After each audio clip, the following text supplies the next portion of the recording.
passiamo alla Francia. Il Premio Energheia Francia ha ottenuto il patrocinio dell'Institut Français con la direttrice Claire Toudet e ha coordinato il tutto lo scrittore Peter Halberg, che è scrittore docente alla Sorbona di Parigi, con il responsabile del Dipartimento di Lingue Nord Europee della Sorbona di Parigi, il professore Sylvain Brien. Io passerei quindi, inviterei qui di nuovo Peter. Il professor Sylvain purtroppo non c'è e Peter, you want to talk about, vuoi parlare un po' del premio in Francia, come è stato coordinato? I will take the advantage to speak English now to be a bit more precise. At the Sorbonne this year, a year of wars and crisis and chaos, we have tried to fight that with stories. When I teach there, I try to make possible that bits and pieces of tasks that the students have had are put together to a story. It is very difficult to finish a story. And the fantastic thing is that you here in Matera inspire us to finish. And I'm very proud also of what we are doing at the International Writing Course. At the moment, we're hoping that the stories will turn out maybe to be a book, because we have tried the last years to use Matera as the background for our stories. And I hereby invite the student. Allora, c'è stato alla Sorbona il premio Energheia Sorbona, che ha visto come meritevole il racconto con il titolo La recherche de Phèdre, quindi alla ricerca di Fedro, e invito adesso qui da noi Marie-Amélie Guard de Corna.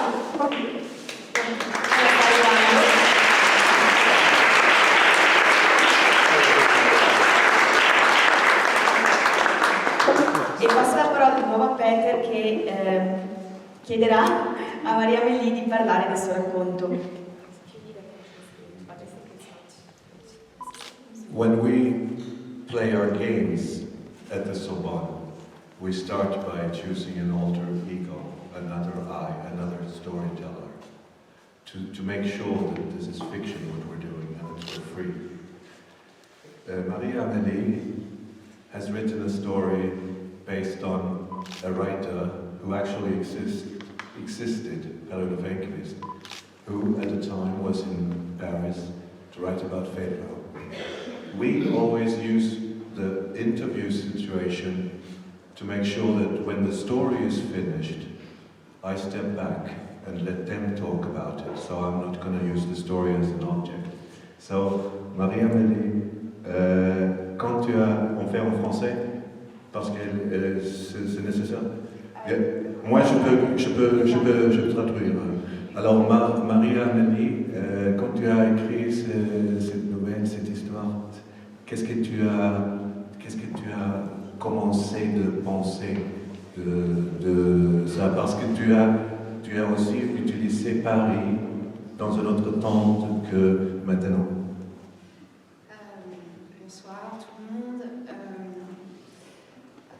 Hyper impressionnée en fait. En fait, je pense que les lieux sont chargés d'humanité, d'histoire, et permettent des rencontres entre le présent et le passé. Et j'ai souhaité faire trouver à mon personnage l'inspiration à travers les rues. Et je pense qu'il faut prendre le temps de marcher quand on visite une ville comme Matera, de ressentir l'histoire, de s'imprégner et de rencontrer les gens, les choses, de ressentir. C'est comme l'énergie que tu essayes de nous transmettre. C'est un peu ce que mon personnage a essayé de trouver. Et faut prendre le temps, chaque jour. She's saying, I'm using the writer in the 70s in Paris to think about, reflect the past and the present while walking through the streets, just like we do when we're in Matera, the city that inspires us with its history. And so that the interesting part is that being in the 70s with this writer who existed, I could manage to talk about also present time.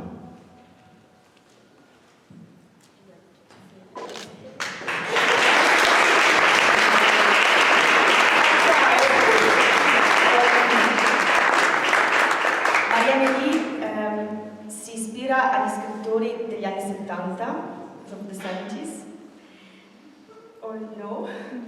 No.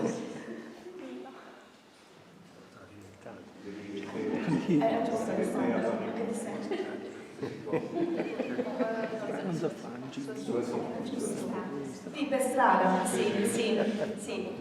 E quindi racconta queste storie con gli occhi di questi scrittori, ispirandosi anche molto alla città di Matera, di come noi viviamo per strada le storie, e lei le riproduce con gli occhi però di persone che sono vissute molti anni prima.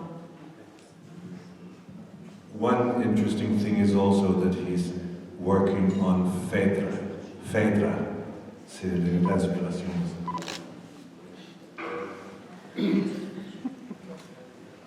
Lei lavora con Fedra,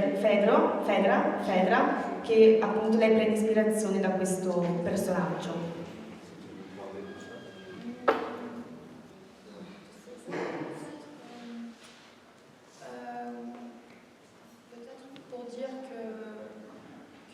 Personnage, Père Olaf est venu à Paris pour écrire sur Phèdre, et que la littérature est quelque chose d'inspirant, qu'on peut ressentir des émotions différentes à la lecture d'une œuvre. On peut ne pas la comprendre, on peut chercher à l'apprécier, on peut en parler, il faut partager. Et c'est fait pour... Ça fait naître quelque chose, c'est censé faire naître quelque chose. Il faut trouver il faut trouver la petite étincelle dans la littérature. Chacun peut trouver quelque chose. Et c'est aussi ce qu'on trouve dans l'écriture. Et c'est ce que mon personnage a trouvé aussi. Il a peut-être pas compris forcément le Phèdre, mais il a essayé de l'approcher, et c'est ce qui a donné son œuvre en fait. Et il a réussi, et il a pris le temps, et il est entré en conflit avec lui-même, et il a écrit sa pièce. The writer, P.O. Enquist, in the 60s, when he was working on Phèdre, tried to get the inspiration not only by the reading, like we do not understand always what we're doing, but the city of Paris takes an influence on him, so that he kind of not solves the riddle, but he comes closer to what he's going to write. So that's why he manages in Paris. Ci si ispira molto alla dopo che ho tradotto giusto, ci si ispira molto alla città di Parigi, che appunto aiuta questo processo appunto del racconto di questa storia, e appunto si intravede proprio sia anche le emozioni, insomma, quello che traspare appunto da questo processo.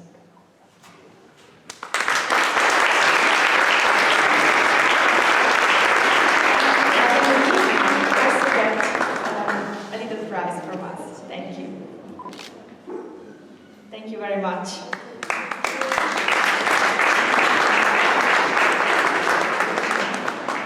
Adesso passiamo al Premio Energheia Francia con le designazioni della giuria italiana, che è composta da persone di madrelingua francese. La menzione del Premio Energheia Francia 2024 va a Daria Johanna Cornea con il testo Judith Simeon.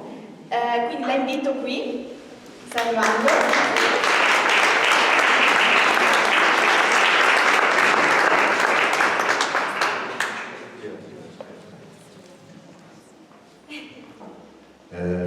Daria, congratulations. I was stunned by the quality of about Daria's writing from the first time we started working together. I want to mention also that there's one person now in the Sorbona, Energheia, who has worked as a jury member together with me and read all the stories and also tried to make people finish them. And that's my son, Lenny Halbay, who was here last year and has become devoted to your city and the work by Energheia. So together with me, he has written also, we also developed this kind of Oscar feeling that we should write a statement. So the statement here is Judith Simon for a compelling story about life in Eastern Europe, precise, poetical and harsh, told from the perspective of a woman on her deathbed. The author has a skilled storytelling. Now I let Daria speak about her stuff.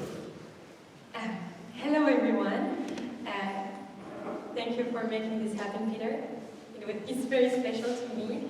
So I was born in Romania, then I lived in Spain, and then I came to France. And I spent all my summers in Romania, and I have seen something which was a life that was shared by all the women I knew, which was a life while being married to a man they did not love, and then just spending their life taking care of a farm or just going to work, and at the end of the day, they went to sleep and nothing happened. During their whole life, everything was the same. And in my story, there's a woman on her deathbed trying to remember everything that happened in her life, and the only thing that happened was, one, she cheated on her husband, and two, she liked reading because she felt she wasn't her anymore. She was just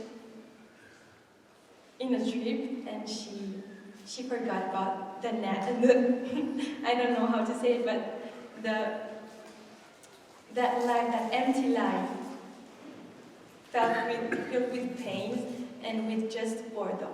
And I want to show that. And I want to show that all that women who died young and who had a sad life, I want to show their name, and I want people to know that they exist and they have a name and they deserve to have a spotlight on them.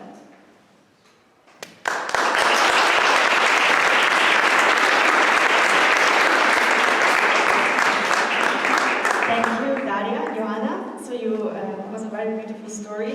And now you also get a little prize from Energheia at the Terracotta. And yes, a small present. Thank you.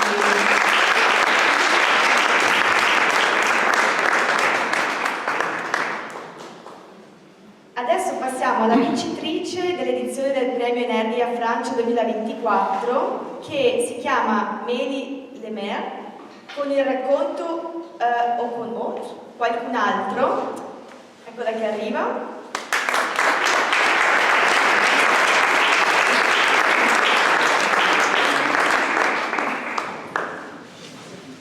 As Lenny and I had the honor to be the jury this year, we were very happy to announce the big prize to Meli Lemaire for Aucun Autre.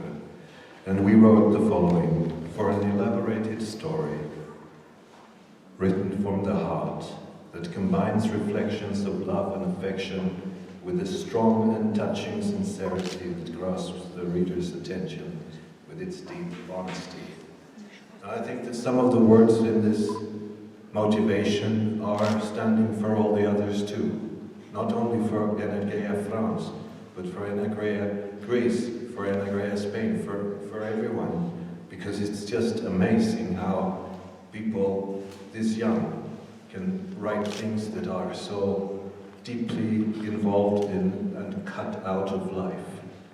This story is about love, and we have worked on it, and I have made suggestions.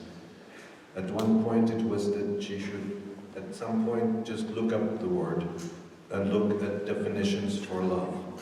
And the way she treats that is a magical miracle because she comes back to the fact that at some point in life we might find a person who we feel is maybe not, as she writes, the right one or the real one, but it's something that tells you that this is the person with which I would like to share my life.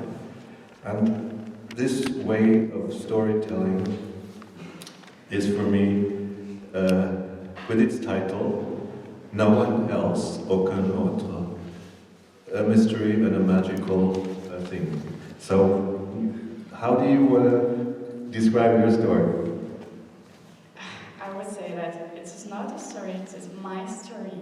I think like every time I have worked with you, it's like a free therapy session. It's like I am always able to speak about my problem, how I feel, because I feel so much. And I don't always have someone to speak about it.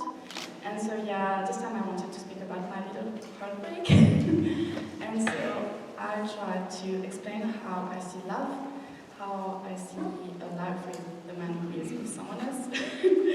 And yeah, I just wanted to share my feelings so the world can see that I have feelings for someone which is not with me and will never be with me. And in the end, I still think that we were meant for each other, but like maybe in different time. And so yeah, it's not a story, it's my story, and I think that some of you can see something in it, like you understand me and how I feel, and that's the most important thing for me, like being understanding. And so yeah, I thank you because it's like something very important to share your feelings, to not hide, to not be in denial. And that's what I did, thanks to you and your reflection about it. So thank you, Peter.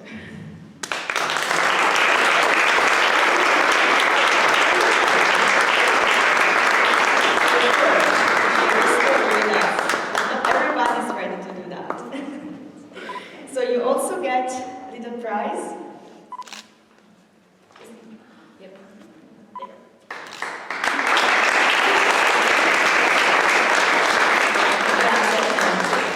Thank you, Peter. Thank you for coordinating the prize. Grazie per aver coordinato il premio.